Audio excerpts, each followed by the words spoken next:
So I thank you for coming today to discuss a serious topic that I care deeply about because it is endangering Liberia's future.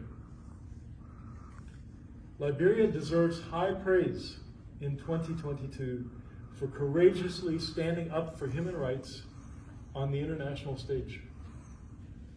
The media environment in Liberia today, such as our group gathering here, serves as an enviable model of liberty and free speech. But 19 years after the ending of the Civil War, and 7 years after the rebirth of Liberia following the Ebola virus epidemic, Liberia still ranks as one of the 10 poorest countries on the globe. So when a newborn child fails to achieve standard growth benchmarks, a newborn child, doctors call that failure to thrive. It means there's something wrong, failure to thrive. In the United States, the legislative branch and the executive branch are in 100% agreement on policy regarding Liberia. They're both calling for action on the primary cause of Liberia's failure to thrive: a long-term infestation of rampant and pervasive corruption. Corruption steals from the poorest. It blunts or negates the impact of all of our development projects. It defeats initiatives before they can even be launched. And it raises risk and uncertainty to a level that drives away foreign investment. I would like to remind you of President Weah's inaugural speech in 2017, when he stated, "It is my belief that the most effective way to directly impact the poor and to narrow the gap between the rich and the poor is to ensure that public resources do not end up in the pockets of government officials. I further believe," he said, "that the overwhelming mandate I have received from the Liberian people is a mandate to end corruption in the public service. I promise to deliver on this mandate."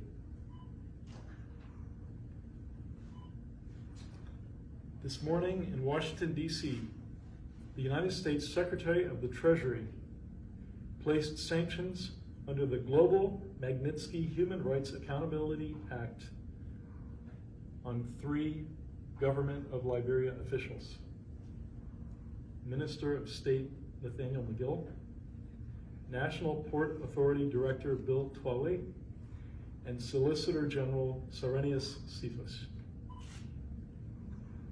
After a rigorous interagency investigation, the Treasury Department determined that these 3 officials engaged in corrupt acts, and they are now subject to U.S. financial sanctions and visa restrictions. This is a decision that the United States government does not take lightly, because corruption is not a light topic. As Treasury Secretary Yellen put it, corrupt acts take resources from citizens, undermine public trust, and threaten the progress of those who fight for democracy. But allow me to clarify some points before we proceed. Corruption exists in the United States. Corruption has always existed in Liberia and in the United States. These sanctions are sanctions against individuals, not against the country, the party, or this administration. Today, these 3 executive branch officials are being singled out. The Global Magnitsky Human Rights Accountability Act, or GLOMAG as we shorten it, has only existed since 2017. So no previous government of Liberia administrations could have had individuals sanctioned under GLOMAG. Today's announcement does not preclude others from potential future sanctions. But of course, full accountability in Liberia can only come from Liberians themselves.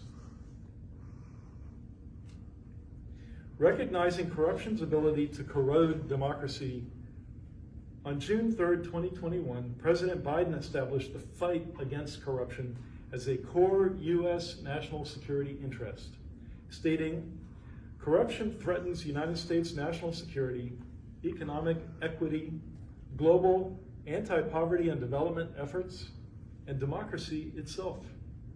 Today's actions are one of a series of actions taken to combat corruption, in line with the U.S. strategy on countering corruption." In addition, today's announcement is consistent with the U.S. strategy towards sub-Saharan Africa, which was announced by Secretary Blinken during his recent visit to South Africa. In that strategy, 2 of the 4 main objectives touch on the effort to reduce corruption. First, our goal to foster openness and open societies, which includes promoting government transparency and accountability.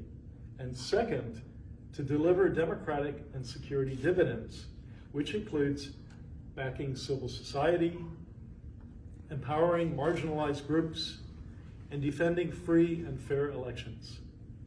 Corruption undermines these and other goals. The United States stands with all Liberians against corruption, and I want to highlight some of our efforts in this endeavor. Since 2005, the State Department has committed more than $150 million to promote good governance and accountability in Liberia through our support of civilian security and justice sector programs. This funding enabled the Liberian National Police to develop a complaints and accommodations system for the public to report good and bad policing, and provided anti-corruption signage for courtrooms throughout Liberia. In July, the U.S. Embassy sponsored 10 Liberian judges and prosecutors to attend high-level anti-corruption training at our West Africa Regional Training Center in Accra, Ghana. From 2015 through 2020, through the Legal Professional Development and Anti-Corruption Program, USAID provided support to the Liberia Anti-Corruption Commission that helped build the capacity to strengthen the professionalism of LACC investigators and prevention officers. Through the Revenue Generation for Governance and Growth activity, USAID supported the introduction of e-filing and a mobile payment platform at the Liberia Revenue Authority. So by minimizing contact between the tax officials and taxpayers, by minimizing contact, these initiatives reduced corruption risks and increased domestic resources. Our embassy and USAID provide training to Liberian journalists and media organizations to disseminate accurate information, promote government accountability, and conduct in-depth reporting that can shine a light on corruption. And USAID is working with Liberian civil society organizations to advocate for reforms that enhance transparency and accountability. So these activities, or these examples, are just a short list of the many things we're undertaking in Liberia to counter corruption. However, what we've found, and the reason we're here today, is that Liberia's government leadership has too often acted in a way that erodes the effectiveness of these anti-corruption efforts, rather than acting as true partners and bolstering these efforts.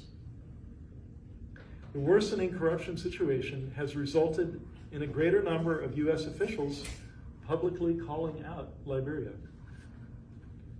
In her remarks at the National Bicentennial Celebration here in Monrovia on February 14, 2022, then Special Assistant to the President and Senior Director for Africa at the National Security Council, Dana Banks, said, "Too many of Liberia's leaders have chosen their own personal short-term gain over the long-term benefit of their country. The expectations sometimes is that the United States and the rest of the international community will step in to solve Liberia's long-term problems. So let me be clear," she said. "The United States is a proud and dedicated partner and friend of Liberia, but ultimately only the Liberian government and the Liberian people can tackle corruption, fight for accountability and transparency, and move this country forward." Ambassador to the United Nations and former ambassador to Liberia, Linda Thomas Greenfield, said in a March 31, 2022 Wilson Center Forum that corruption is an act of robbery, plain and simple. It's a cancer in our societies. It is government stealing from the people of Liberia, from the mouths of children. Corruption is a democracy killer, and we cannot have that in a place like Liberia, which we're counting on as a bulwark for Africa's democracy. To me, she said, this is the most pressing. It's the most forward-looking challenge facing Liberia today. And it is frankly one that we need to work on, and it's frankly up to the leadership of Liberia to fix. Only Liberia's leaders, with the backing of and pressure from the people of Liberia, can create the environment of transparency and accountability that the country needs.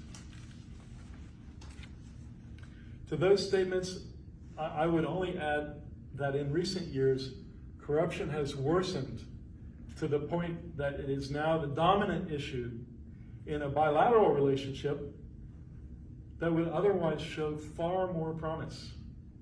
Like I said, I'd rather be meeting representatives from American corporations and telling them what a great place Liberia is to invest. And the reason why our Treasury Department has designated Minister of State Nathaniel McGill, National Port Authority Director Bill Twawe, and Solicitor General Serenius Cephas is because these individuals have been directly contributing to this problem. Rather than seeking ways to fight corruption for the betterment of Liberia, these individuals have consistently advanced corruption within this government to the detriment of Liberia and all Liberians. It is my hope that those Liberians who have been victimized by the corrupt activities of these individuals will take a small measure of comfort that we are helping to hold them accountable. It is my hope that those who today are being victimized by the corrupt activities of these and other individuals will feel empowered to peacefully stand up to that corruption and say, "No more." It is my hope that Liberians do not view these sanctions as punishment of the country, but rather view them for what they are, an opportunity to chart a new course. The U.S. government has taken this extraordinary step because extraordinary steps are necessary to tackle the cancer of corruption in Liberia. But ultimately, it will be up to the Liberians and Liberian leaders to take full advantage of this opportunity and to make the kind of fundamental changes that perhaps are more possible now because of these sanctions than they were even yesterday. As they say in Latin, carpe diem, seize the day. Do not let this opportunity slip by and allow a return to the status quo. As the Department of State spokesman said in his statement today, these designations reflect our commitment to implementing the United States strategy on countering corruption, and it is our hope that they will help Liberia chart a different course forward. I urge Liberia's leaders to put nation before self in this effort to lay the groundwork for better days to come for Liberia's future generations. The United States is a proud partner of Liberia and one of its oldest friends. Today, I assure you, from one old friend to another, America stands ready to support Liberia in this endeavor.